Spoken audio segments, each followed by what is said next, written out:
Streaming 24/7. 24/7. Bold Moves Radio. Bold Moves Radio.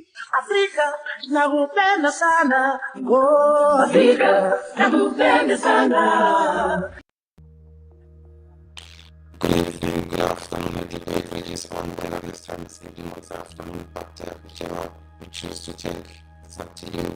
And the game continues, love is saying, through Bold Moves Radio and tonight.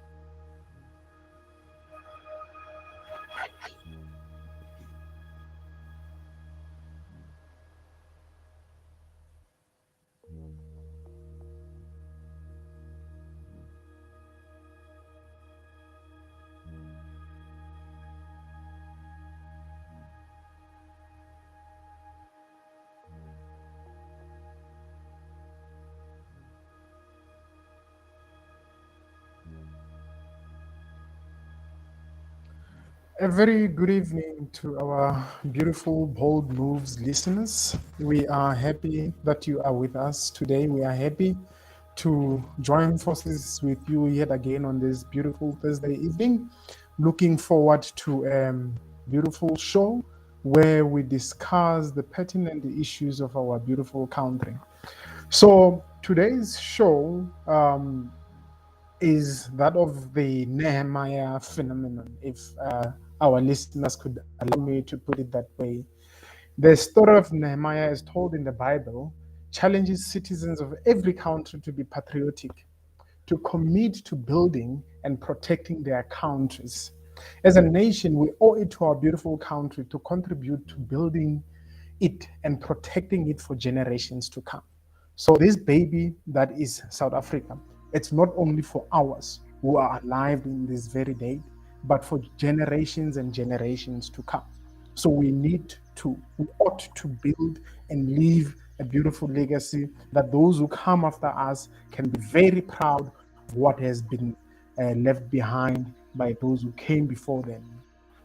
So the question to all of us is, what am I doing in my own corner to build and protect my nation? And I would like to believe that that is an objective question that each and every one of us should ask ourselves. What am I doing in my corner to build? It's not necessarily that you need to be making a huge impact. If you're making a huge impact, that is what we want. But everything big starts little. We know of the phenomenon that Rome was not built in one day. So what are you doing in your own corner to protect and build your nation?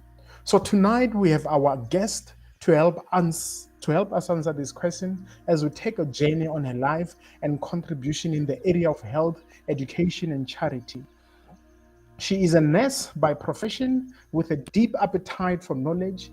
This has seen her studying research, and today she is a professor. So ladies and gentlemen, welcome me in this beautiful evening, our Bold Moves Radio listeners.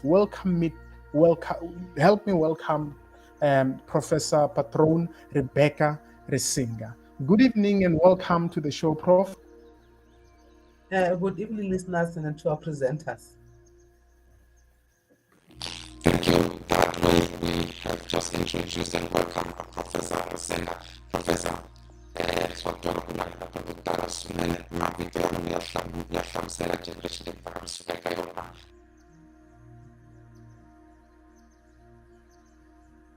Well, we seem to have a technical glitch on the side of my co-host, Mr. Mangani. But as you know, we are in the fourth industrial revolution. It's more of a pilot project. Nothing is yet perfect, but we are going to get through it. Prof, we are so excited to have you on the show today.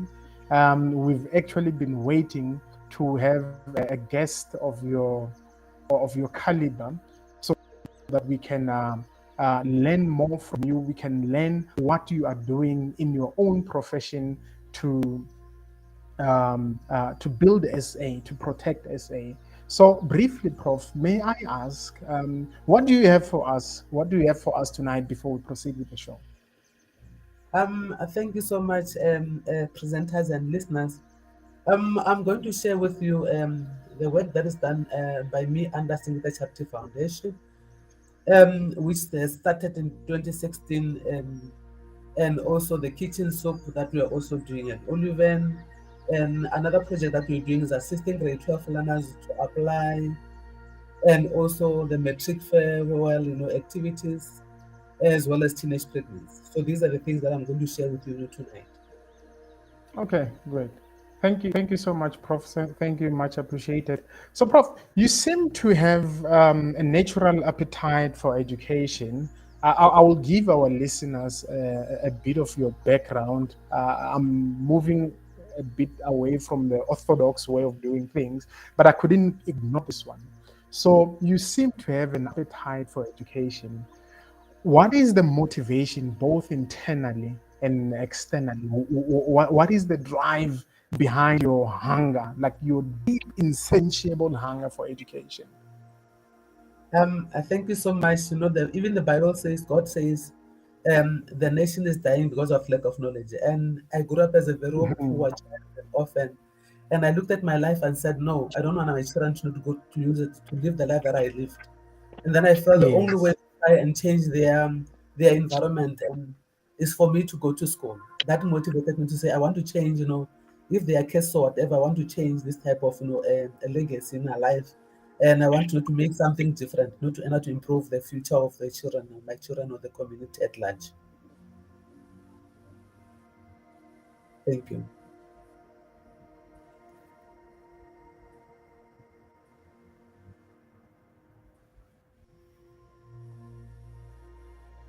Do you want me to continue? Oh, thank you.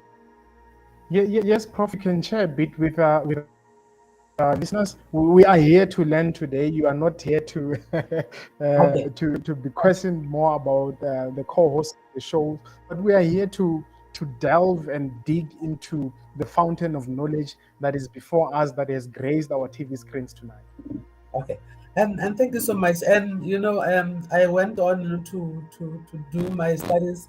I passed my grade 12, very well, and went, to Gazankul Nursing College, did my nursing, qualification in 4 years.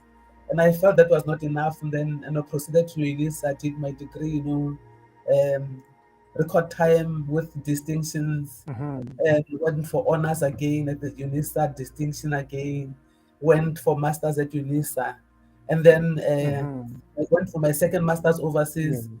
And at the same time, I was doing my second masters at overseas in the Netherlands.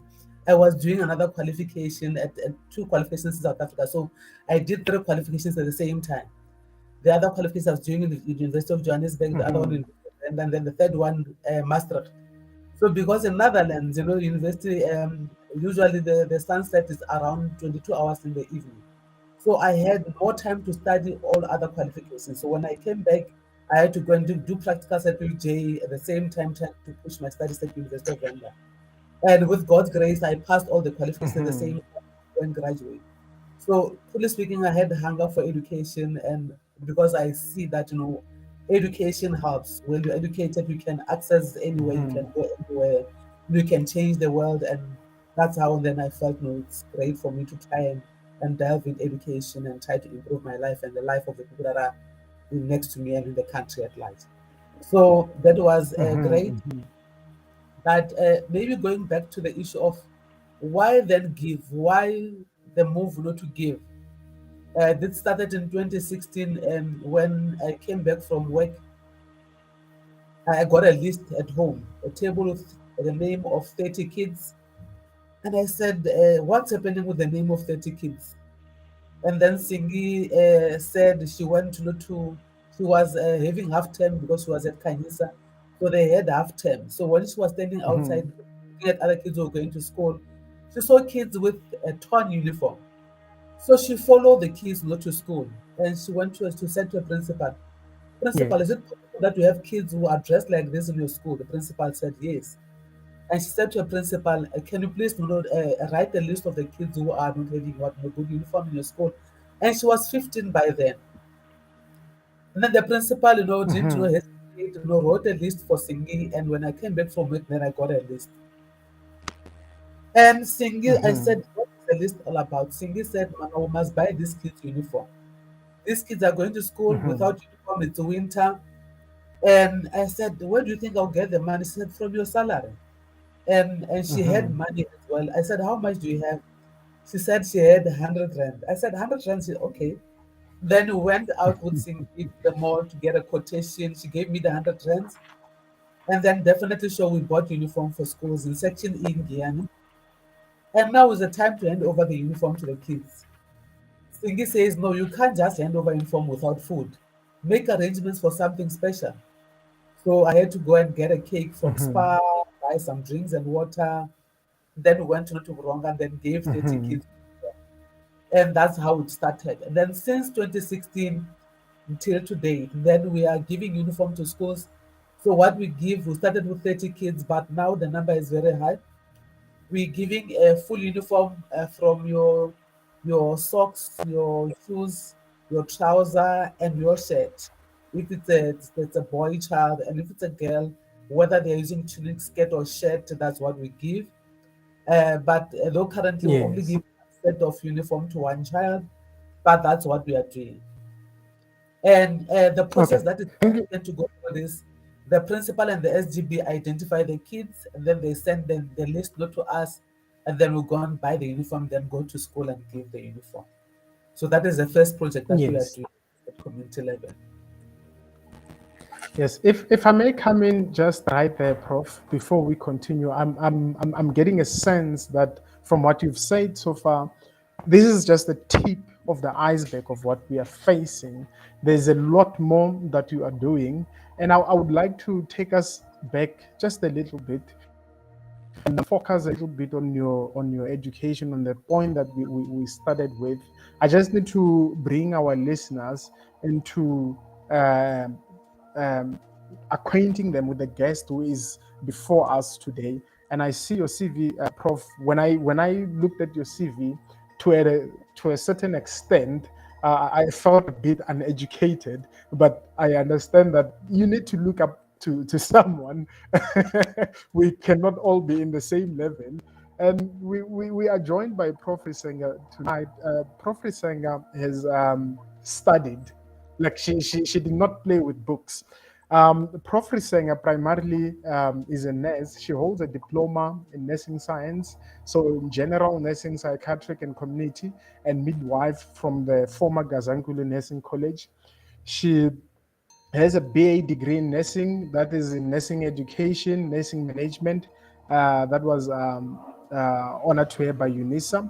She has an honors degree in nursing education from UNISA as well, a master's degree in community health nursing, that is from UNISA, a master's for international health professions and education, that is from a university in the Netherlands. I found it a bit hard to pronounce that name, but I believe as we go, Prof will take me through onto that name so we can pronounce it. Carrying on, Prof holds an advanced diploma in midwifery and neonatology from the University of Johannesburg, a doctoral degree in community health nursing from the University of Venda. She holds short courses in different fields: transcultural nursing, project management, newborn care, gender based violence, ethics, infant feeding, and breastfeeding in HIV care, APC, assessor courses, and moderation. So, from what I've just read so far, um, Prof is an intellectual.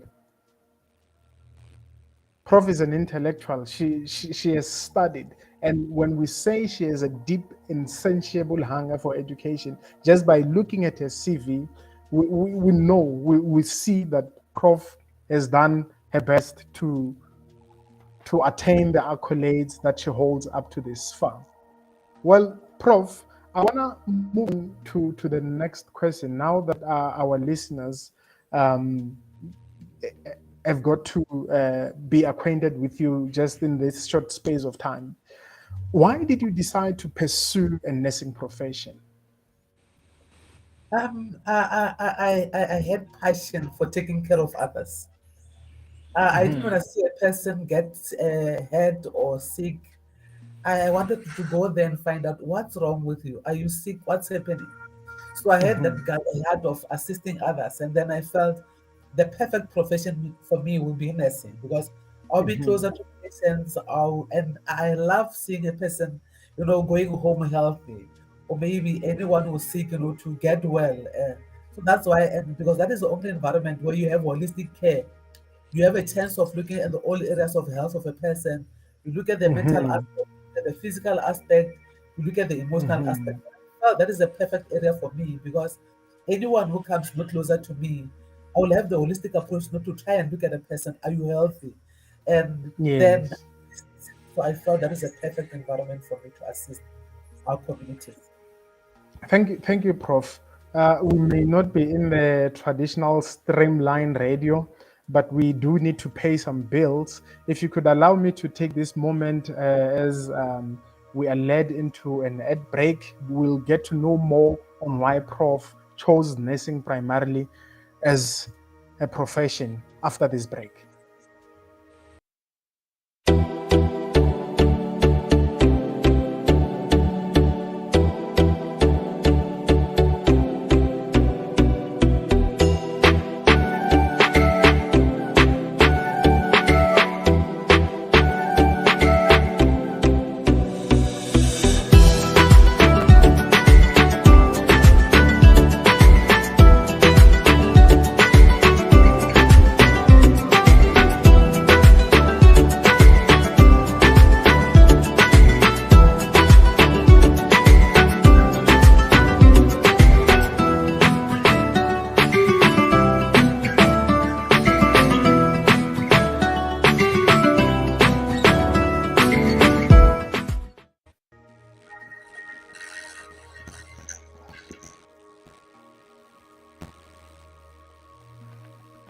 That's how we come back from the commercial break, and we are now again with Prof to take us further with the journey that she has taken, the journey that is an investment for future generations. They will look back one day and say, this is one of the footprints of Prof who came before us. Prof, thank you. As we continue, Prof, when we name institutions, we name companies, we name legal persons, as Africans in particular, we normally will be influenced by something in the family, something close to us. Singita as a charity organization, what led to the name Singita of the charity organization? Thank you so much, sir. The name came from the owner of the name. The person who started the project is Singita, and her name is it's Miracle. That's why we don't call him Masingita, but we say Singita because that is a miracle. So I just Mhm. felt as a miracle child, she came with this miracle project. We felt not to honor her. Let us what name the project after her because she's the one who came with the dream to feel there's a need, to come and address the issue because really I was there in Section E, but I was not aware about the challenge. But as a child, she stood there in the morning and she felt there's a need, to try and assist the kids. She followed the kids to school and then she came with a list. Hence, we felt let's honor her because she's the one who started with the project. So hence it's called Sigita Charity Foundation. And Prof, you will see that deliberately I'm moving away from your career path because it is so long. It needs a day for its own to be looked at. And now, Singita, when she came up with this idea, other than what you personally have gone through, I know earlier on you did indicate your background, but what inspired Singita to say this should be something that I give birth to and that we now have as a child that is crowding? And I think Singita is a very, I don't know whether to call her a unique child, but Singita is someone who loves kids. She loves children so much that wherever she goes, when she sees kids who are looking for something, whether food or whatever, she's the one who's touched to say, let's share with these children because they are in need. So Singita is that type of a child who really was interested in looking at the health of children. She wants to see them what not healthy. So that is she's inspired by the health of other children. So sometimes I tend to check if see a child as well, but why is inspired by other kids? So Singita is that type of a child. who's inspired, by the health of other kids, and she always wants to share with other kids. And as we continue, we want to appreciate our listeners. I see we've got few that are coming through to indicate to us that with us in this journey this evening. And among those that I need to go through to indicate who are those, it's Lebu, it's Takani, and a few others that are battling to make their way into our inbox to tell us how they find this show interesting. And we appreciate you. And remember that we are live both on YouTube and Facebook, and that is how you get connected to us to fall in love with this beautiful country, South Africa. Prof, thank you for that. And Singita, if I were to find out, because you seem to be very close to Singita, academically herself, where is she? How far has she gone academically? I assume that she's into academia as well. Singita is also doing so well academically.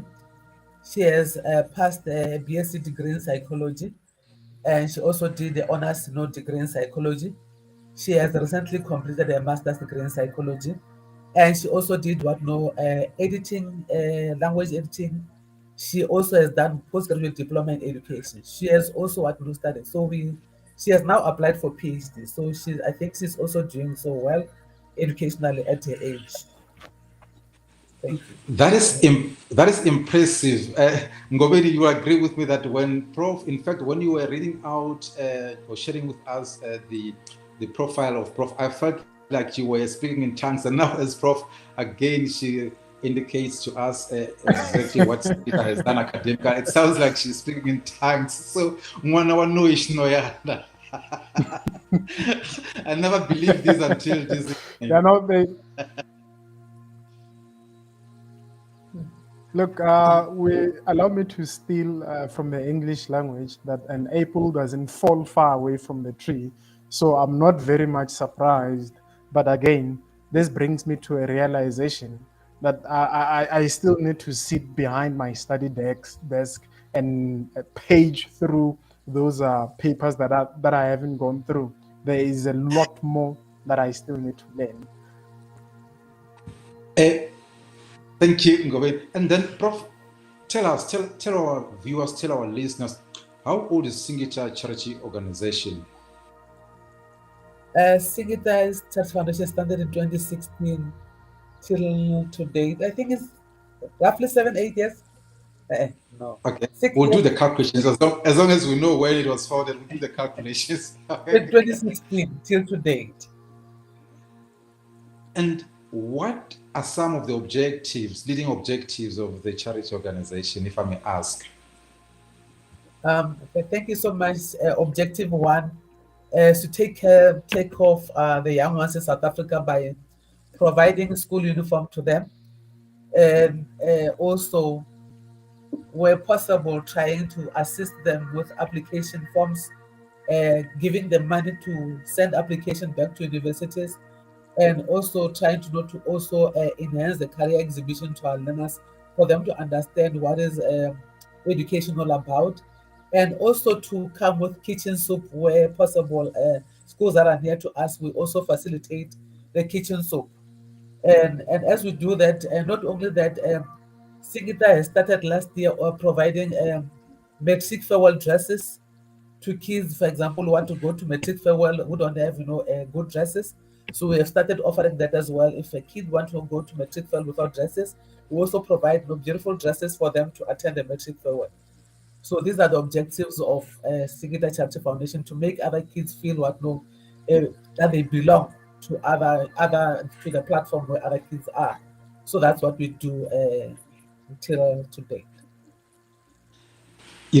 Prof, I never doubt my mind, and something crosses my mind now. I have no doubt at all that Singita, she's listening to us, she's watching us wherever she is, and against what my producer would expect, I would want Singita to get her way through with our producers. I need a question, and I have a question that I need to ask, and I need to hear, and I need our listeners, our viewers to hear it from the horse's mouth. But as we proceed, Prof, I need to find out. There seems to be a very beautiful mother and daughter relationship between you and Singita. There is, or there should be a mother. There should be mothers that are listening, that are watching us now, and amazed at the beautiful relationship that you have with your daughter. What would you say to these mothers is the secret behind this beautiful relationship you have with Singita that led to the birth of this charity organization that has now taken a certain stage of our interview? Thank you so much, Mr. Mangani and other presenters. As parents, we need to have good relationship with our kids.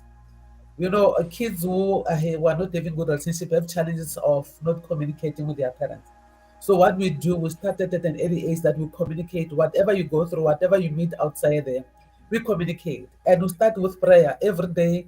At night, we pray together to say, whatever you meet along the day, let's communicate. Whatever you want, let's communicate. Because if you don't have that relationship, you know, a girl child is easy for them to get lost, not to meet friends who are going to out there to mislead them. So if you have good relationship with your children, then whatever they go through out there, then they can tell you anything. Whether they meet a young man who proposes them, they will come back and say, "Yo, I met this person who's proposing me." So if you have good relationship, it's so helpful because this child will open up, you know, to whatever challenge that they're going through. They will say to you, and then you have a chance not to try and advise and support your child. There we go. And I believe some mothers, the question that I've asked was so representative, and I believe that someone will take a note from what Prof has just said, because, these girls, these daughters, these are the mothers for our future generations. These are the people who take more responsibility to ensuring that South Africa becomes a beautiful country that we want it to be. And Prof, if I may proceed to find out something from you. Yes, you know Singita, you have seen what she has been doing, and you have such a close connection with her as a daughter. Didn't you have a second thought when she said, "Mommy, here's an idea that I have, and I think we need to start this organization"? Thank you so much. You know, the way we trust in God, of course, I had a challenge to say, but where am I going to get the money? So, God is great because since 2016, after getting the idea from Singeta, I called in the brothers to say, your sister is saying we need to start this particular charity foundation to give out. And I want to thank the boys, Mandla and Samu, because they didn't hesitate. They came along, so each time we had maybe a budget of 50,000 to try and buy uniform. They will contribute all of us. And then believe me, since we started, we have never, received any support from anywhere. What we do, we get funds from the family, and then we buy uniform. And I want to say thank Mr. Mangani, who also came out, I think it's 2019, 2018, because you supported us when we went to go to Toma as well. So thank you so much. And really, but he's the only one who came out not to support. So that's why I'm saying, so thank you so much for the support. But all these years, the money for buying the uniform is coming from the two gentlemen that I'm talking about, Slamulor Sang, Amanda, and myself, and Singi. She was giving us from her pocket money. So that is the money that we're using. So I didn't even doubt God because Singi was saying to me, "Why doubt? You are a Christian. So the God that you pray will definitely make sure that you have money to buy the uniform." So, and really, God has been providing us with money to buy the uniform. So thank you so much for the support, Mr. Mangai.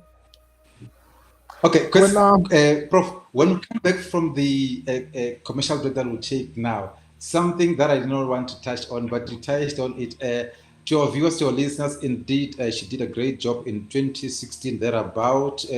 She wanted to visit a primary school at Toma Village, just outside Guyana, and I was so privileged to be invited to be part of that. And believe me that she came along, not alone or with her family, but she extended the invitation to a crew from one of the local soapies that we have, if I'm not mistaken. I think that was a scheme summit, and the kids were so excited to see them, at their village. And Prof will have more when we come from the other side of the break. And stay tuned.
Okay, thank you. That's how we come back, and that's how we come back. And Good evening once more, our listeners. We are Bold Moves Radio, and you are tuned into Love SA. You are joined together tonight with Professor Rebecca Risenga, who is our guest tonight. So, Prof, we are somewhat trying to get the pieces of you in like a very short space of time, and I see from the questions that my co-host Mr. Manganya has been dishing out. There is a lot more. Surely the very little time that we have is not enough. But we will try and make it a point that we get more out of you, that our listeners can be inspired from wherever they are watching from, that loving SA does not necessarily take so much. Making a change in people's lives and carrying our nation forward does not need one to have endless pockets. But from as little as hundreds, we've heard you say that Singita came up with the idea, and the only money or something of value that she had was a mere 100 rand, and that has come to build up Singita to what Singita Charity Foundation to what it is today. But Prof, in as much as I've said that, allow me to take our listeners back to your profession. As I said, we have a lot more to talk about. So many people do not believe that as a nurse, or rather a nurse, can have a PhD and be called a doctor, but you are a nurse. We are somewhat so hooked to the traditional views that a doctor is one who practices medicine, is the one who comes in and checks patients, goes into the ER and other sectors of a treating facility. They think that the doctor is only a person who studied medicine in a nutshell. What do you have to say to that? Thank you so much. These are two different qualifications. When you talk of a medical practitioner who's called a doctor, they have the qualification, the MBS, HBA, it's a qualification that is at NQF level 8. So which means for them to reach NQF level 10, after they have done a degree at different universities, they must go and do masters. That's NQF level 9. So after that masters, that they can do at the PhD. So anyone with a PhD is at NQF level 10, which is the highest national qualification framework in the whole world. So the minute you do PhD at higher level than the one who have done MBCHB, who's called a doctor in the world. So that is the highest qualification in the whole world. So that is the difference between the two people. So the person who's having MBCHB, they have a qualification at NQF level 8, that is the degree. But the one who's called an academic doctor, has a qualification NQF level 10. So these are the people who are at two different levels educational. Yeah. So that's why other countries they are called general practitioners.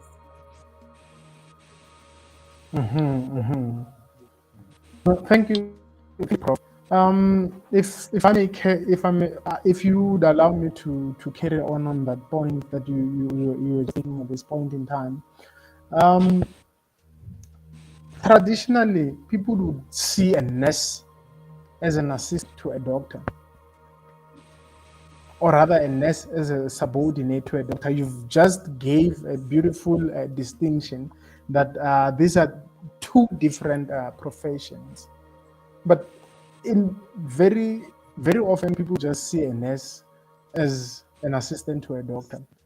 How do these two professions synergize and work together to reach that one common goal, which is to bring life and good health to patients that are presented before them? Okay. Thank you so much. When we have qualifications, they are benchmarked at different level. Like I said, a person who's called a doctor in the ward is at NCAF level 8. It's called NBCH. They have done NBCHB. So that is the higher level. So when we go for qualification, usually, for example, a 4-year program at the college was at NCAF level 6. And then the two people come in with different scope of practice. So a nurse, you are supposed to practice within the scope of practice, and there are some other things that you are not allowed to do that are supposed to be done by a doctor. So a doctor comes in with a different scope of practice. So a doctor is supposed to work within a specific area. So that's why in health we have what is called the multidisciplinary team. So as a team, a nurse has a scope of practice, a doctor has a scope of practice, and maybe a pharmacist or whatever. But all of us work together as a team to make sure that the patient at the center is what gets well. So that's why a nurse is the one who sees the patient. So whatever I see as a nurse, I have a right to refer to a doctor or refer to a psychologist or refer to a social worker or to any other health professional. But a nurse and a doctor working very closely because a nurse must take care of a patient 24 hours around the clock. Then the doctor must come in, see the patient, prescribe medication that is supposed to be given by a nurse. So that's the relationship that a nurse and the doctor are having at ward level. Our beautiful listeners, we are still joined together this beautiful evening by Prof. Risenga, and we are talking Love SA. One thing I'm taking out from this discussion is that, Prof, it's more like you've got a two-dimension kind of an approach into what you are doing to build SA, to protect SA, to take it forward, both through Singita Charity Foundation and now through a health profession. That is a very beautiful way to take our country forward. Let me acknowledge some of our listeners who are with us today. Mahasam Tomben, we see you there. Shalati Kubela, thank you for joining us. Hlengane Omen Mashaba, we appreciate you for joining us today. Rulani Baloy, we appreciate you so much. I don't want to take much time out of this, Prof, but let me allow my co-host to continue with us on Signita Charity Foundation. There is so much to learn more from there, in as much as we are learning even more from your work that you are doing as a professional.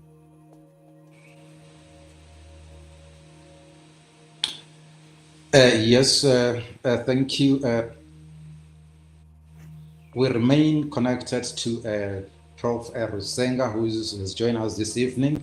And Prof. Risenga, you will have to put on two heads this evening, because I see my colleague is talking a lot to your academic stuff, and I'll be more into your trumpist self, through the charity, Singita Charity Organization. Now, I want to go back to your family when you spoke of how you put together resources to give life to this beautiful organization, Singita Charity. That you mentioned that you have got two sons, and Singi being the third of the kids that you have. Now, I'm fortunate to know Nthamu, one of your sons, and he's an ordinary South African like any other. About Nthamulo, the reason I want to look at this, Prof, I want to find out from you that your kids, they have a lot that they may desire. I'm saying this as I know Hlamu, they have a lot that they may desire, like their counterparts countrywide, but they seem to be taking the little that they have into the organization, into charity.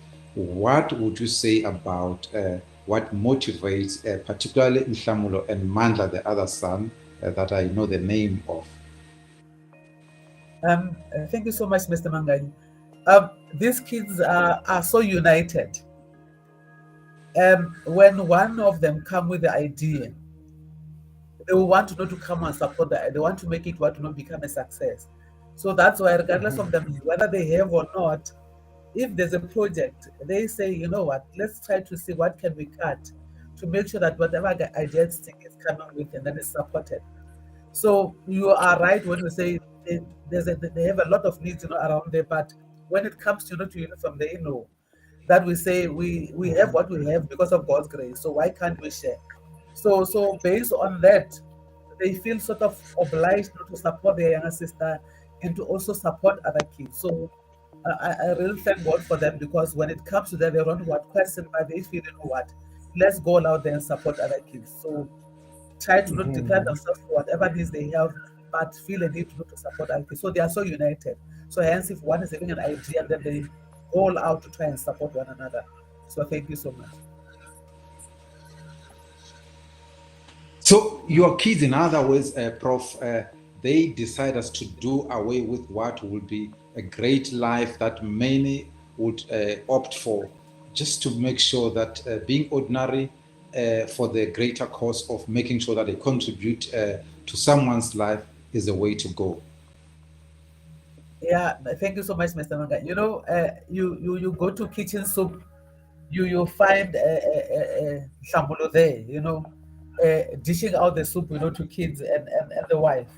And last year, December, Mandla bought, grocery for an orphanage home in Oliven. So I think Siki has planted that seed in the brothers as well, because they found themselves carrying out whatever those ideas, whether Siki is saying anything or not.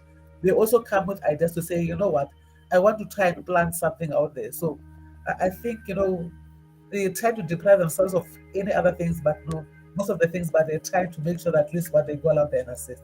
So that's why they feel a need, to try, whether buying bread, to olive and for kitchen soup, whether, trying to drive us there and trying to try and create order in the area while we are offering the kitchen soup, maybe offering the word of God, sharing the word of God with the people who say. So that's what they usually want to love doing. Thank you. Now, this kitchen operates a kitchen soup operates through a single charity organization. Prof, can you take us deeper into this kitchen soup? How does it operate, and who does it cater for? Thank you so much, Mr. Mane. The kitchen soup operates through Singular Charity Foundation and 3C Church of Nazareth. So what we do on Saturdays, I wake up in the morning and we prepare 2 pots, big pots of soup, and then we go out to buy almost 50 loaves of bread, and then we drive, to Oliven, and then we go to an open area next to a shop right at the open ground there, and people will come in large numbers. Now they know all the cars that we use. And when they come in, they say, "When are you here?" And then they will come in, and then we start sharing the word of God with them. And after sharing the word of God with them, then we give them the kitchen soup, the soup and bread, and maybe sometimes we have the fruits, or sometimes we serve full meal where we have rice, your meat, your veggies, and then after that, then we give them fruits. And if we have clothes, then after that, then we give them clothes. So that's how we operate. So go to Oliven twice in a month, 2 Saturdays in a month, because there are other people who are there as well. So hence we go there twice in a month, because we need to open space for other people who are doing the same activity with us. Okay, yes, Prof, taking us to the break, the question that I want to pose to you, you can answer it. In fact, I'll just give you, I wanted to give you a standing ovation, but I can't from where I'm sitting. I think the contribution that you are making is so beautiful, it deserves some applause. And on behalf of South Africans, on behalf of other patriotic movements in South Africa, we give you this hand of applause that carry on, and our prayer and our wish is that many more may copy the good deeds that you are doing. And this takes us to our next commercial break. And again, for more and other stories on the lives of Prof and the charity organization and her beautiful deeds, stay tuned and stay with us on the other side of the break.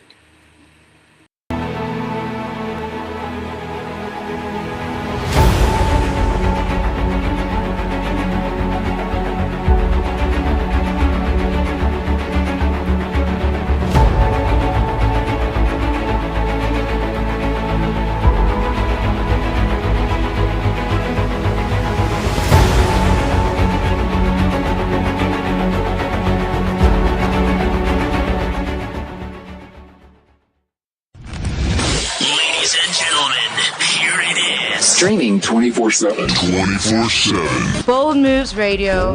Bold Moves Radio. Afrika nakupenda sana, oh Afrika nakupenda sana. And that's how we come back from the commercial break. Prof, just one more question, and my colleague should take us further. The question that I have, it's a question that many would be hesitant to ask, because, you know, when it involves contributions, when it involves funds, money, people expected to give, to donate, they shy away from that. And the question, therefore, is if one wants to help, because you can't do it alone. You have been doing it alone for such a long time, but somebody needs to come on board to assist you. Prof, how does somebody come on board to contribute into the efforts of great deeds of singular charity organizations? That instead of going to Oliven and the ShopRite corner there, we cover as many corners as possible of South Africa. Thank you so much, Mr. Mangani and other presenters. They can contact Singular Charity Foundation at 083 215 6445, and then they are going to be directed on how to assist. If I had to repeat the number, is 083 215 6445, then they can be, directed on how to assist. So that's the number that we have for Singular Charity Foundation. And just to follow up on that, Prof, is there a website that they can visit, the listeners, the viewers, and other interested parties to learn more about Singular Charity Organization? Because granted, as my colleague has indicated earlier on, we don't have enough time to go through every beautiful thing that you have been doing and continue to do. Yeah, thank you so much. There's a Facebook page, but when they type Singular Charity Foundation, is going to pop up, then they can follow it there. Okay, thank you. Our producer will take that down for us to make sure that those that will be interested and may make some follow-ups to find out how they can make contributions there too, find it easy to do so. And Ngobeni, I see you cannot wait with your questions, but remember that we did not kill the old lady. We still need her tomorrow. This is just part one of our questions and our interview with her. Well, Prof, we definitely need to have you back once again for a second session, because what we are doing now, we are just, like I said, we're just taking bits and pieces of the great work that you're doing. Just before we went to the ad break, Mr. Mangani gave you a standing ovation. And I think reading a message from Musa Mangani that I see here will add more emphasis to that. Hello, Prof. I saw my brother's WhatsApp status about your interview. Very exciting to see how far you have gone academically. So inspiring. 3 a.m. Australia time, listening to my former colleague and sister. This should somewhat add more value to what we are trying to do, to what this show's objective is. So it's inspiring to see that there are people who recognize you, recognize the work that you do up to this far. Well, Prof, allow me to continue mostly on the side of your professional career. We have a dilemma in the country that is facing the health profession. Many of our people complain that nurses lack adequate training. They complain that they somewhat lack the etiquette of what it is to be a nurse. What do you think went wrong, Prof? And how can we address that? Thank you so much, Mr. Ngoben. When I try to look at what's happening, I think there's moral decay. Mhm, We say charity begins at home. mhm. I hope you agree with me when you look at the children that we have today. They lack morality. I think we misunderstood the word democracy. We felt democracy means you don't respect elders, you don't respect your parents, and then kids Yes. are, there's moral decay. So it doesn't matter who goes where, whether you go to nursing, whether you go for whatever profession, these kids go there with the attitude. Very few of them are going to listen to what they are going to be taught. Believe me, the curriculum is still the same, though we are recalculating now, but the curriculum is still the same. They are given ethics and they are given, on how they are taught on how to do it, and we accompany them, to go to hospital and see how they take care of the patients. In nursing, Mhm, we have three critical domains that are very critical to a nurse. Your cognitive domain, we give them knowledge to say this is how you are supposed to take care of the patient. Your affective mhm. domain, we teach them on how to know to relate with the patient. And the psychomotor domain to say how do you render the skills. The same way I was taught, we are still teaching the nursing students today. But because of the moral decay and the misinterpretation of the word democracy, people feel they have the right not to try and disrespect the patient. So I think that Mm, is the thing that is happening. And sometimes there are good nurses who are still out there. Sometimes the stories are not what told the way they are. There are yeah, patients who go to yes, hospitals and sometimes they try to provoke nurses. And when the yes. nurse tries to respond to whatever is what was being said by the client, when they go out, Mhm, they are misquoted to say, a nurse said 1, 2, 3, 4, and here that is not what the story. But the truth of the matter is, we have moral decay. I think we need to go there, try to go back and try to teach our nation about morality, try to what's happening, because currently, really, there's moral decay. Anywhere you go, it's not necessarily only in all the professions. We have challenges. moral Yes. decay. That's what it is, and that is my takeout on that moral decay. And it's not only what is facing the nursing profession, but it is everywhere. It is very sad, Prof, that you highlighted that there is a lot of good that is happening within the profession, but the bad always outweighs the good that is happening there. And it's because the bad news is the one that is selling mostly when we consider the the world that we live in. If I can pose this question to you, Prof, talking about morality, um, the aim of medicine, if we look at the core aim of medicine, considering the issue of morality that you've placed now, perhaps if I can stretch it a bit further, is the aim of medicine to prolong life or to eliminate suffering? We have a principle that hasn't really yet been um, entrenched mostly on our medical practice, but they call it euthanasia, and that is for that is primarily to eliminate suffering when someone is in a state of excruciating pain and there is not more hope left for life. What is the aim of medicine? Prolong life or eliminate suffering? How do we draw the balance? It depends on the type of the patient that is in front of you.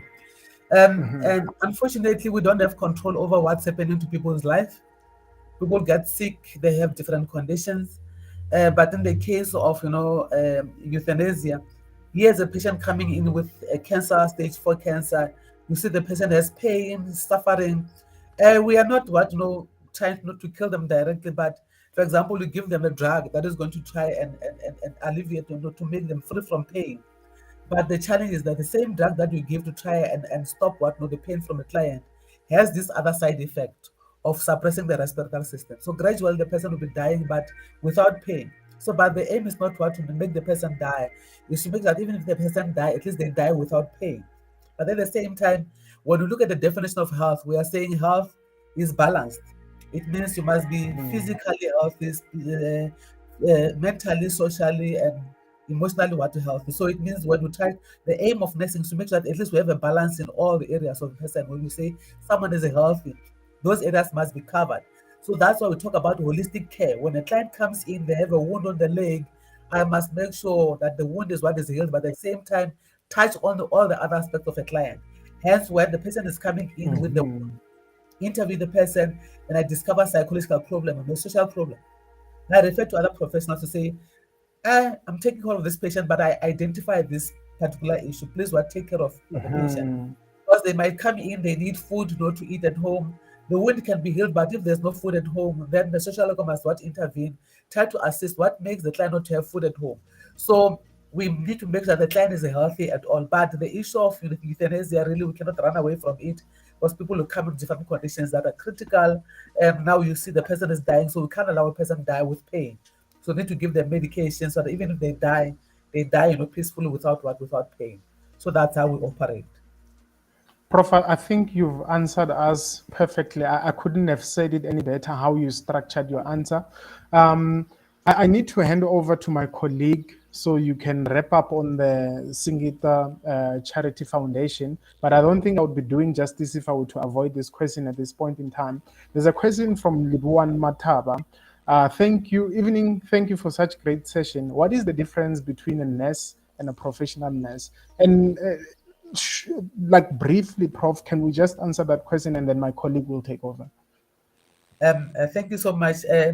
Nurse is a general term that is used, but because we have different categories in nursing, a nurse we can refer to an auxiliary nurse who's trained for 1 year, and staff nurse who's trained, and enrolled nurse who has been trained for 2 years, and a professional nurse is the one with marine epilepsy who's been trained for 3 years or 4 years. So that is the difference. So we have different categories. So professional nurse is the one who has been trained with for 4 years or 3 years with marine epilepsy. Thank you so much.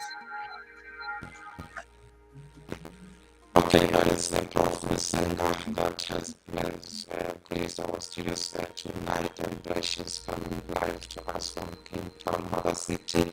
Can you imagine the beautiful dance tonight?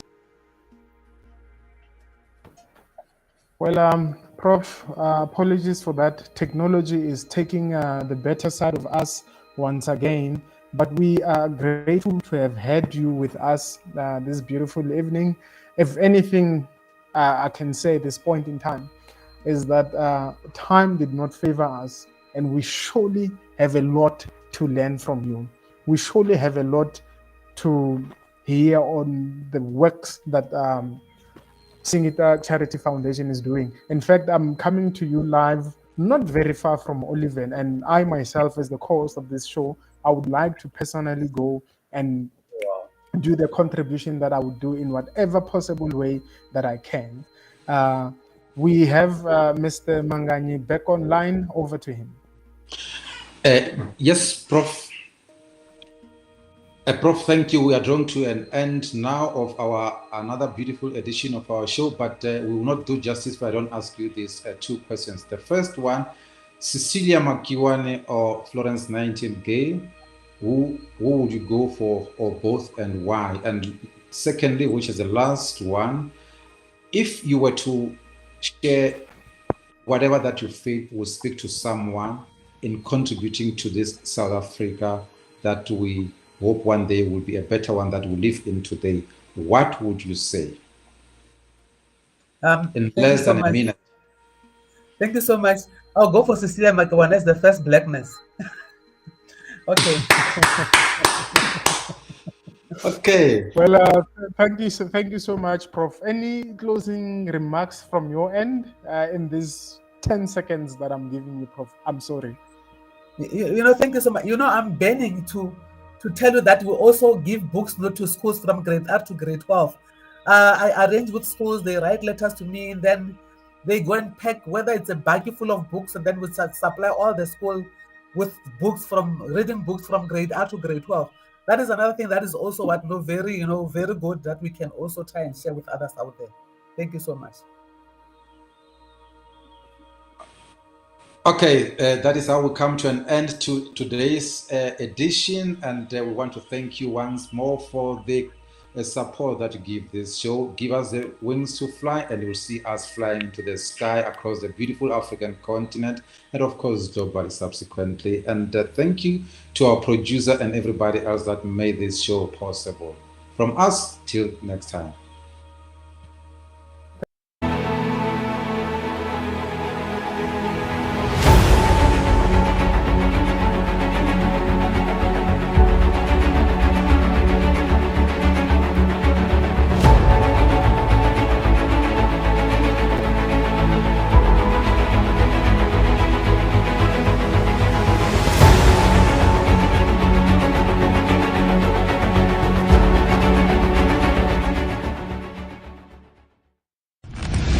Ladies and gentlemen, here it is. Streaming 24/7. 24/7. Bold Moves Radio.